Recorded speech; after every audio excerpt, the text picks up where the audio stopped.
Партиската преференца е таа која што има силно влијание при давањето на одговорите и при формирањето на јавното мислење кај граѓаните, посебно за перцепцијата на општествено-политичките теми во земјата. 56% од испитаниците викаат дека нема демократија, ама сепак намалување имаме споредено во односот кон ланската година, кога биле 61, сега се 56%.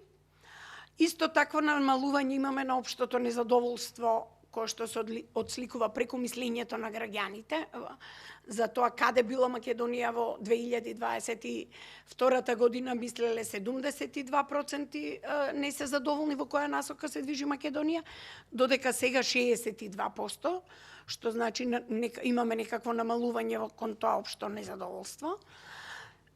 Иако постои очигледен скептицизам во делот на влезот на Македонија во Европската Унија, сепак 53% се согласуваат дека влезот на Македонија во ЕУ е добра работа.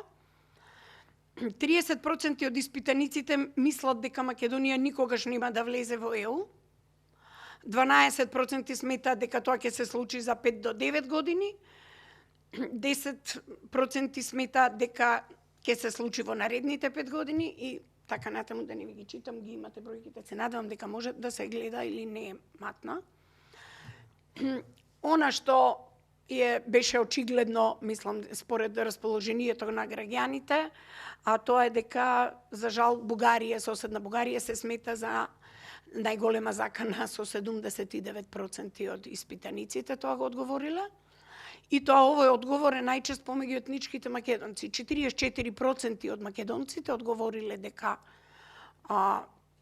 дека Бугарија е најголемиот непријател, но од она што се издвојува преку кроз табулациите, поддржувачите на ВМРО-ДПМНЕ се изјасниле дека Бугарија е најголемата закана, 74% од поддржувачите на ВМРО-ДПМНЕ ова го кажале. Како второ спомената закана е Русија со 6,3 и понатаму веќе ги видовте. Она што малку мене лично како професионалец ме изненади, а тоа е дека информирањето преку интернет е најголемиот извор на информации за граѓаните, за 56% од испитаниците, додека се информираат преку телевизија 43% од нив. 10% не се информираат воопшто за надворешната политика из ЕУ, поврзани темите со ЕУ, а 13% се преку пријатели и фамилија. Како што и видовте на предходните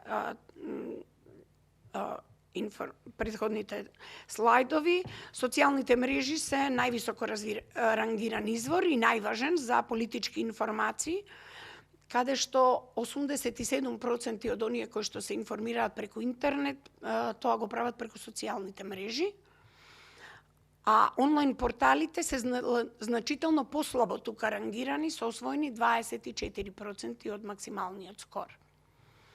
Онлайн платформите пак на постоечките радиодифузни медиуми имаат само 7 освоени бодови, дека преку нивните информативни канали онлайн се информира граѓаните. Сите наведени теми за ЕУ, граѓаните, испитаниците ги сметаат дека се посебно важни, додека судството и фундаменталните права е највисоко рангирана со 54%, како екстремно важна работа, а за пристапниот процес и самите преговори за влез, 52% ги истакнуваат правда, слобода и безбедност, додека темите за социјалната политика и вработување се исто така високи со 48%. Темите кои што сметаат дека се важни за нив како граѓани, со подеднаков процент ги сметаат и за општествено важни за државата. Во врска со важноста на изворите на информации, најголем број од испитаниците даваат предност на ТВ видеоматеријалот, овие теми да ги добијат преку ТВ и видеоматеријал, 47% од нив сакаат така да се информираат. Директни и лични учества на јавен настан на самите граѓани или дебати, за нив е екстремно важен или важен за 35% од граѓаните би дошле на јавен настан и на дебата, додека мултимедијален материјал за онлайн пристап преферираат 34% од испитаниците, а текст и инфографикони 33% од испитаниците. 35% исто толку сакаат да добијат информации за темата ЕУ од експерт, 18% сакаат да се информираат од новинар која следи темата, 11,6% сакаат да се информираат од актуелен политичар. За 32% од испитаниците не преферираат ниту еден од претходно споменатите, било да е тоа политичар, новинар или експерт на темата. Ова истражување, како што реков, претходно и на самиот почеток е спроведено во рамките на проектот Медиумите за ЕУ и одговорноста за содржината на ова истражување исклучително на Евротинк и не ги одразува ставовите на Европската Унија.